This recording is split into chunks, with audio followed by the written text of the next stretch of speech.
Apologética.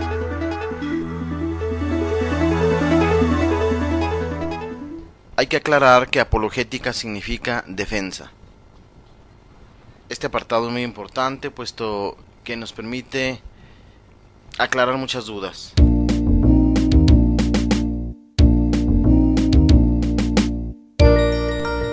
¿Por qué no todas las religiones son iguales?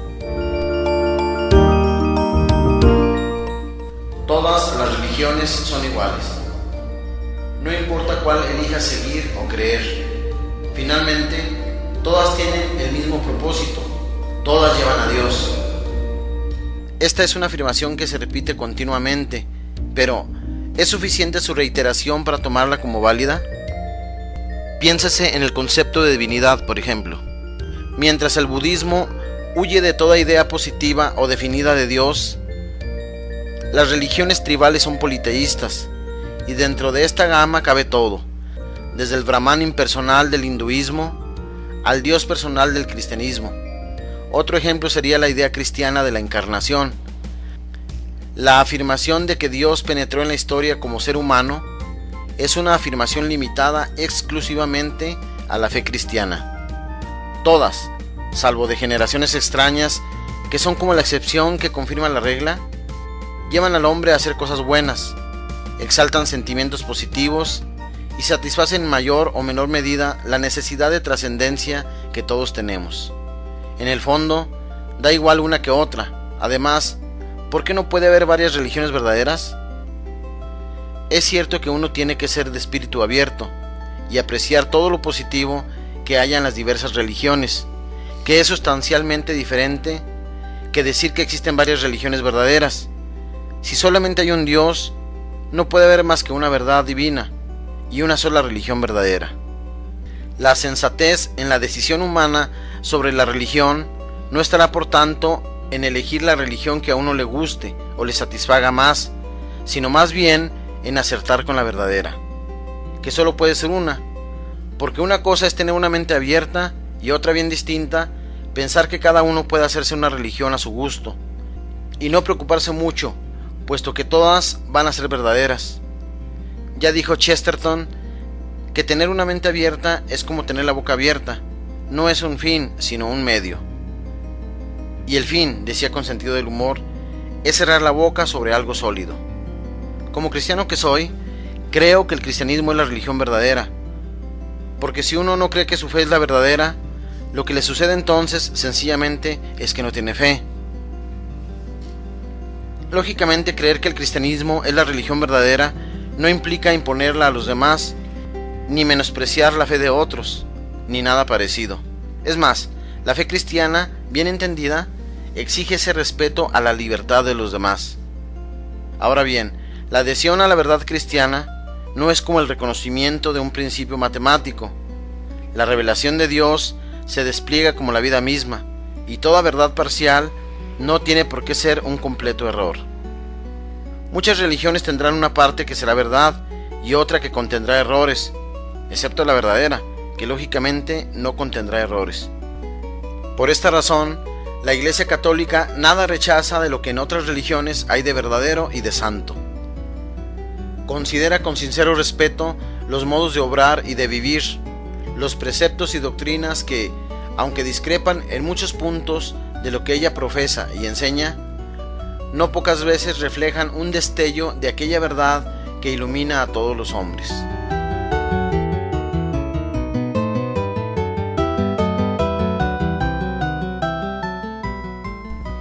¿Y por qué la religión cristiana va a ser la verdadera? Para responder a esta pregunta, se pueden aportar pruebas sólidas, racionales y convincentes, pero nunca serán pruebas aplastantes e irresistibles. Además, no todas las verdades son demostrables, y menos aún para quien entiende por demostración algo que ha de estar atado indefectiblemente a la ciencia experimental. Digamos que es como si Dios no quisiera obligarnos a creer.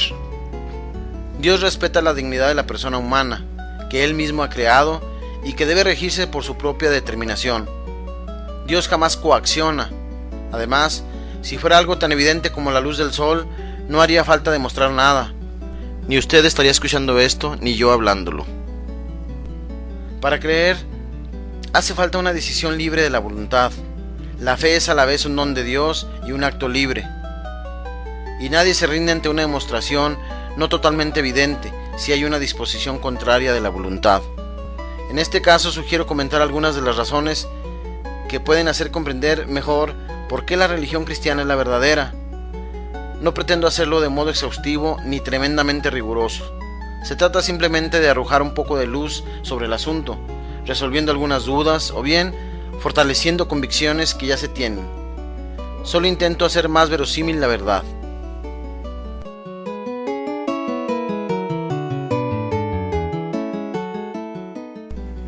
Un sorprendente desarrollo.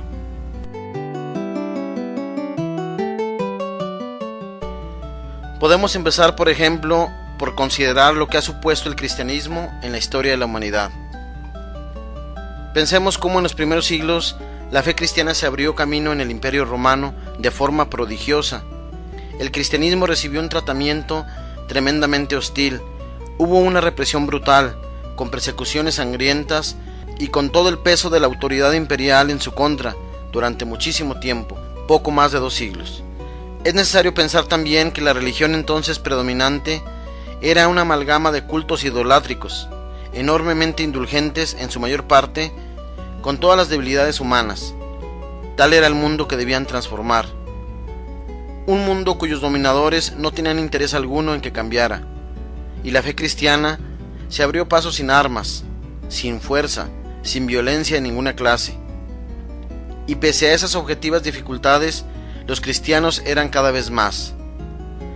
Lograr que la religión cristiana se arraigase, se extendiera y se perpetuara, lograr la conversión de aquel enorme y poderoso imperio y cambiar la faz de la tierra de esa manera, y todo a partir de 12 predicadores pobres e ignorantes, faltos de elocuencia y de cualquier prestigio social, enviados por otro hombre que había sido condenado a morir en una cruz, que era la muerte más afrentosa de aquellos tiempos. Sin duda, para el que no crea en los milagros de los evangelios, me pregunto si no sería este milagro suficiente, algo absolutamente singular en la historia de la humanidad.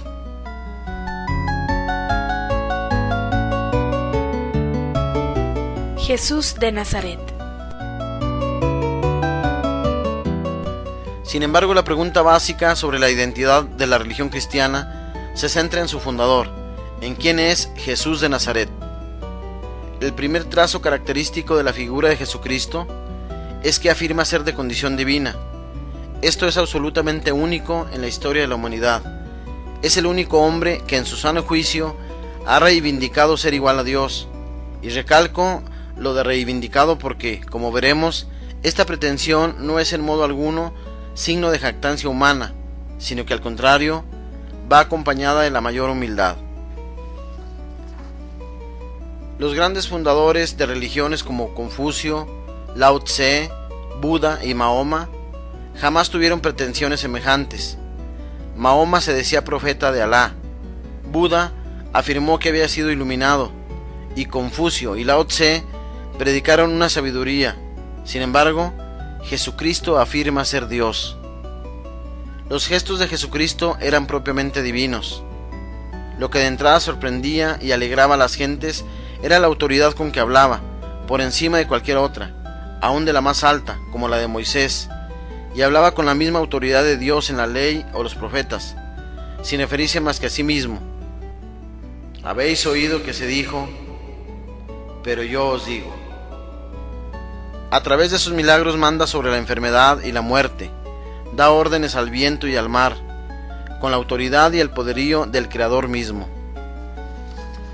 Sin embargo, este hombre que utiliza el yo con la audacia y la pretensión más insostenibles, posee al mismo tiempo una perfecta humildad y una discreción llena de delicadeza, una humilde pretensión de divinidad que constituye un hecho singular en la historia y que pertenece a la esencia misma del cristianismo.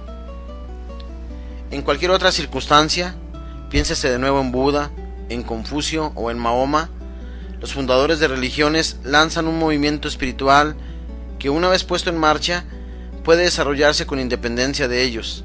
Sin embargo, Jesucristo no indica simplemente un camino, no es el portador de una verdad como cualquier otro profeta, sino que es Él mismo el objeto propio del cristianismo. Por eso, la verdadera fe cristiana comienza cuando un creyente deja de interesarse por las ideas o la moral cristiana, tomadas en abstracto, y le encuentra a Él como verdadero hombre y verdadero Dios. Jesús dijo: yo soy el camino, la verdad y la vida.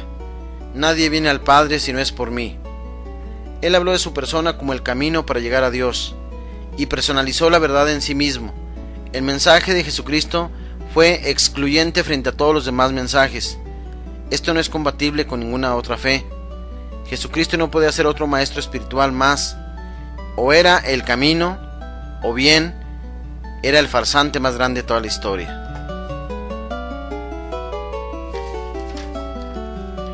Cuando se trata de discernir entre lo verdadero y lo falso, y en algo importante como es la religión, conviene profundizar bastante. La religión verdadera será efectivamente la de mayor atractivo, pero para quien tenga de ella un conocimiento suficientemente profundo.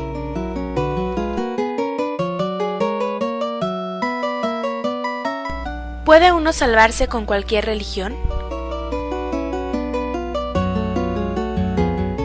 La verdad sobre Dios es accesible al hombre en la medida en que éste acepte dejarse llevar por Dios y acepte lo que Dios ordena.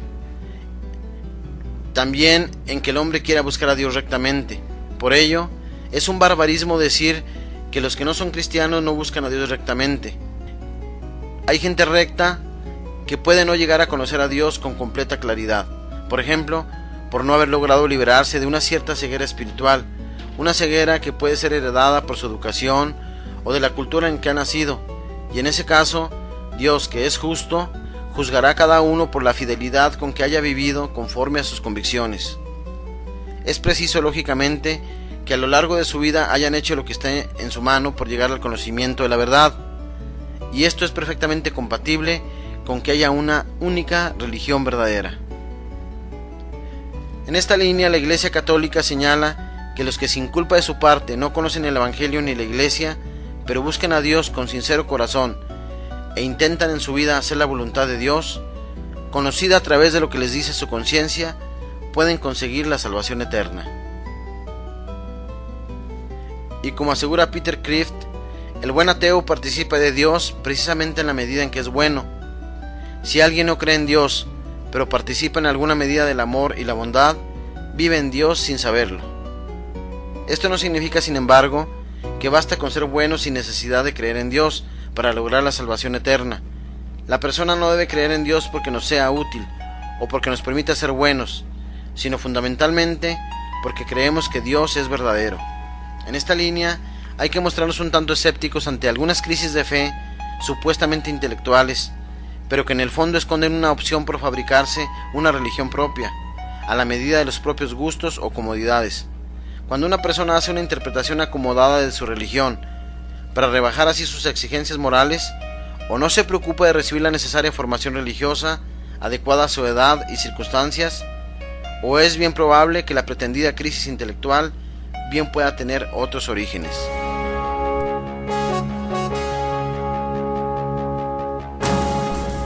¿Por qué entonces la Iglesia es necesaria para la salvación del hombre?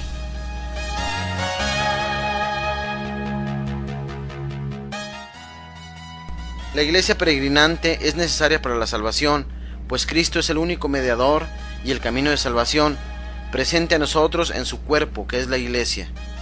Esto no se contrapone a la voluntad salvífica universal de Dios, por lo tanto, es necesario pues mantener unidas estas dos verdades, o sea, la posibilidad real de la salvación en Cristo para todos los hombres, y la necesidad de la Iglesia en orden a esta misma salvación.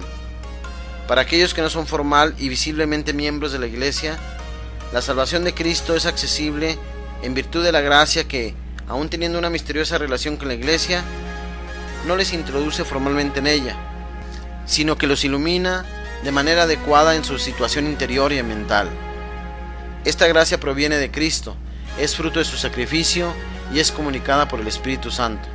Ciertamente, las diferentes tradiciones religiosas contienen y ofrecen elementos de religiosidad que forman parte de todo lo que el Espíritu obra en los hombres y en la historia de los pueblos, así como en las culturas y religiones.